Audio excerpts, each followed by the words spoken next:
ఒకప్పుడు సంచలనాలు సృష్టించాడు ఆ లేడీ అఘోరి శ్రీనివాస్. ఆ తర్వాత చీటింగ్ కేసులో జైలుకి వెళ్ళాడు. ఇప్పుడు అఘోరి శ్రీనివాస్కు బెయిల్ మంజూరైనట్లుగా తెలుస్తోంది. రేపు జైలు నుంచి విడుదల కాబోతున్నాడు. షరతులతో కూడినటువంటి బెయిల్ ఇచ్చింది కోర్టు. 10,000 పూచీకత్తుతో బెయిల్ ఇచ్చింది ధర్మాసనం. ప్రతి గురువారం కొత్తపల్లి పోలీస్ స్టేషన్లో హాజరు కావాలంటూ కోర్టు ఆదేశించింది. ఒక మహిళను లైంగికంగా వేధించాడని కేసు నమోదైన విషయం మనకు తెలిసిందే. పలు సెక్షన్ల క్రింద అఘోరీపై కేసు నమోదైంది. ప్రస్తుతం తల్లిదండ్రుల వద్ద శ్రీవర్షిని, మరోవైపు శ్రీవర్షిని తల్లిదండ్రుల వద్ద ఉంటుంది.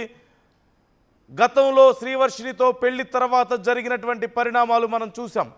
మొత్తం మీద అఘోరి అరెస్ట్ అయిన తర్వాత శ్రీవర్షినికి కౌన్సిలింగ్ ఇచ్చి ప్రస్తుతం తల్లిదండ్రుల వద్దే శ్రీవర్షిని ఉంటుంది.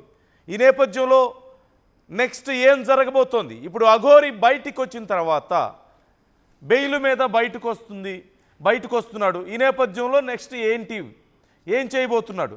డైరెక్ట్గా శ్రీవర్షిని దగ్గరికి వెళ్ళే అవకాశం ఉందా, లేదంటే ఇంకేమైనా చేయబోతున్నాడా, ఎటైనా వెళ్ళబోతున్నాడా?